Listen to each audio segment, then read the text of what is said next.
Hello and welcome guys, this is Yasir Khan coming to you with another video, and this is the first video that I'm making because a subscriber to my YouTube channel, his name is Hasib Ahmed, has requested that I make this video. So that's the reason why we are going ahead with it. So in this video, I will be talking about how a software engineer can start his own company as an entrepreneur. Now, I understand why Hasib is asking this question because we have a habit of linking what we want to do in life with what degrees we have. Okay, so if someone is a mechanical engineer, he would want to start a mechanical engineering company. If someone's a software engineer, he would want to start a company which relates directly to his talents and skills. And I get that. The truth, however, is that you don't need to be a software engineer to start a software marketing company or a software company or a digital marketing company or an online marketing company, okay? You really don't need a degree, first of all, and secondly, you don't even need to know how to do things in that industry, okay? This is generally how it goes, with one small exception. If you don't know how to do something, make sure that you hire someone who knows how to do that thing and that you are able to check his or her work, which means that even if, for example, you don't know how to code in HTML or PHP or whatever it is, you hire someone who you know is very good at that, but you still should have the ability or the know-how to understand what they are doing at a certain level, so that you can say, well, yeah, you're doing this right or this is wrong. Okay, most people think that they need to kind of learn everything first and then they have to start their own business. You don't need to do it that way. Okay, so you could be anyone, and if you want to start a digital marketing company, an online marketing company, you can do that. Sure, there are online courses for that. There are so many free videos on YouTube, just like the one I am making. So you can learn for free. But yeah, this is one of the major concerns that I always have to address, because people think that they need to have a degree first, and then they either get the job or start their own company. Okay, this is normally not the case. A lot more has to do with how persistent you are, how willing you are to learn, and a little bit also is how charming you are. If you are a people's person, whether people like you or not. I know people who when they got hired, they knew almost nothing about the job. Now they are either senior managers or they're directors, and they're just 38 or 39 years of age, which means that they're pretty young. So I just wanted to bring that forward, just so you can understand. Okay, so how can a software engineer start his own company? Well, the first thing to understand is that if you want to succeed, you should start a virtual company.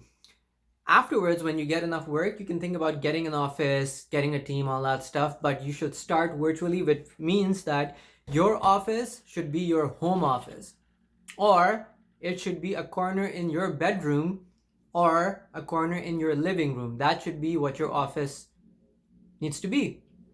A lot of people do wrong is that they go and they hire 10 people and then they get a commercial office to rent, and then all these expenses eat away at the profits, and after a year they're filing for bankruptcy, or they say, well, the business didn't work out. The business did not work out because you did not manage your cash flow properly. You did not manage your funds properly. Okay, if you're just starting out, you don't even need to print business cards. Don't get them. First of all, not a lot of people use them because this is the digital world. Secondly, you don't need it. If you have something of value, you will get clients even if you have a business card or you don't. Never has anyone asked me for my business card. Okay, I shouldn't say never. There was a guy who asked for them in 2013, but that doesn't really count. Okay? So yeah, don't spend on all of this stuff. I know a lot of people who have lost money just because they keep doing this kind of stuff. It doesn't make sense. If you don't have the revenue to justify getting a new place, a new office place, and to hire new people, why would you do that? Okay, now let's address how you start a company. You start a company by reaching out to people who you know for sure want your services. Okay, so let's assume that you want to start. I mean, Hasib has mentioned that he's a software engineer and he wants to start his own company. I'm just going in the general direction. Okay, I'm going to talk about how to start an online marketing company. Let's assume you want to do online marketing. All you have to do is make sure that the people you are contacting are in need of the services that you can provide. In other words, you know for sure that you can add value to their lives. Mostly, a value can be added by increasing their profit, increasing their revenue, reducing the time that they spend on the business or on the job, or increasing their productivity. That's it. Okay? That's all it really comes down to. How can you benefit the other person? Now, let's assume that you want to start a Google AdWords agency, which means that you get clients and you charge them to run ads for them on Google so that they can increase their revenue.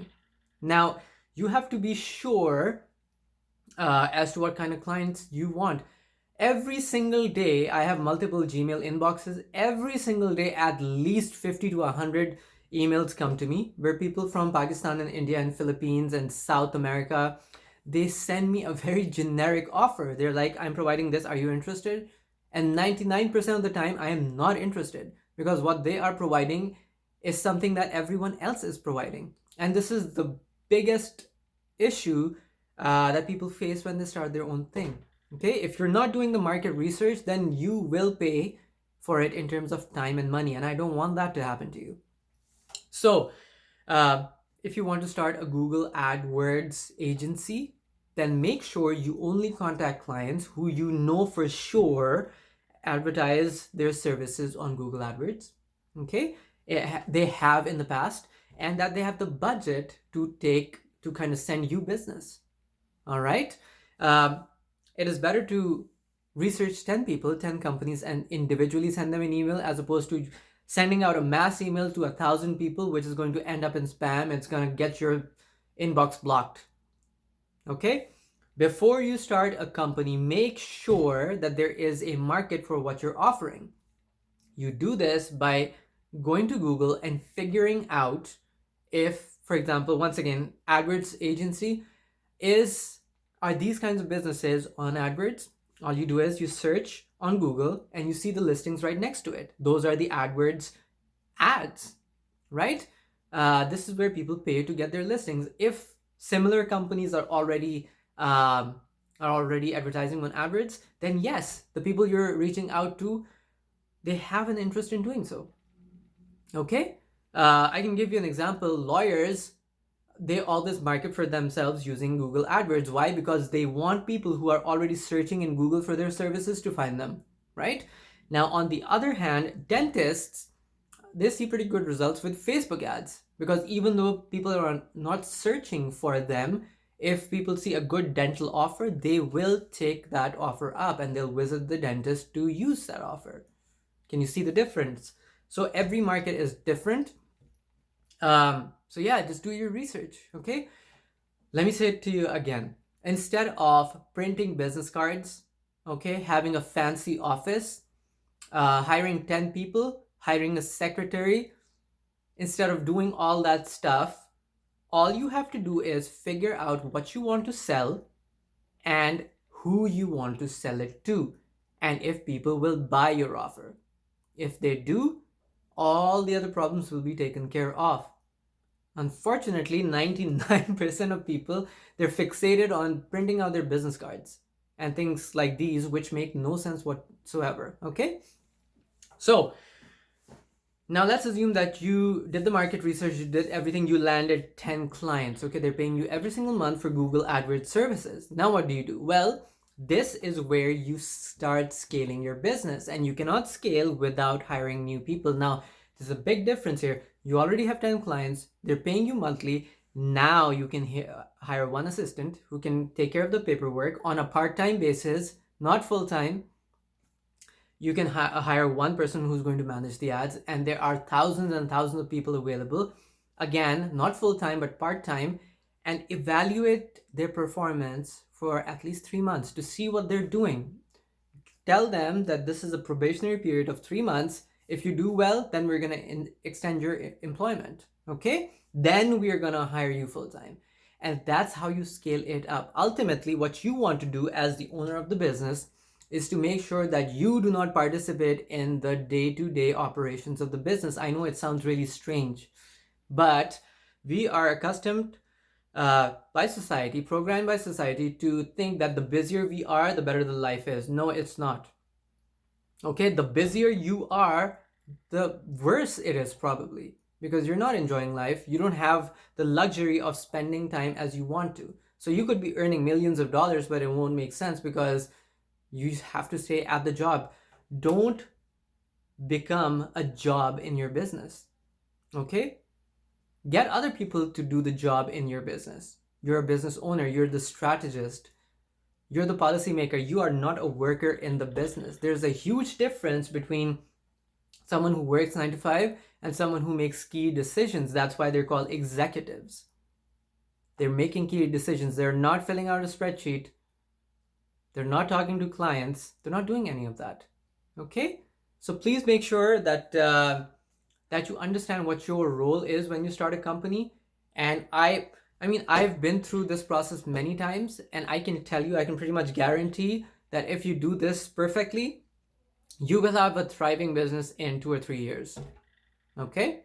And once again, you don't need a degree for it, no matter what anyone says. Okay? All you have to do is fill a need in the market. Figure out what the market needs and then offer that service or product or whatever it is. No one's going to ask you for your degree unless, of course, you're a doctor, a lawyer, an engineer, a dentist. These professions, I get it. I totally understand. Of course, you need certification and credibility and professional degrees. But if we're talking about a software company, you don't need it at all. Okay, when I started in 2008, I didn't know anything about online marketing. In fact, when I started because I could see that some money had to be made. That's it. I still don't have a degree in online marketing, and I don't care because I know how it works. I have a general know-how, and people trust me, and I'm grateful to them. And yeah, it's all about relationship, guys. Okay. So yeah, that's pretty much it, I guess. Thank you for watching this video, and let me know if you have any questions. If you have any suggestions for new videos, please let me know in the comments down below. And yeah, I'll attend to them soon. And thank you, Hasib Ahmed, once again for mentioning this. Thank you. I mean, I didn't even realize that I could make a video on this. So this adds to my content. I hope you got value out of it.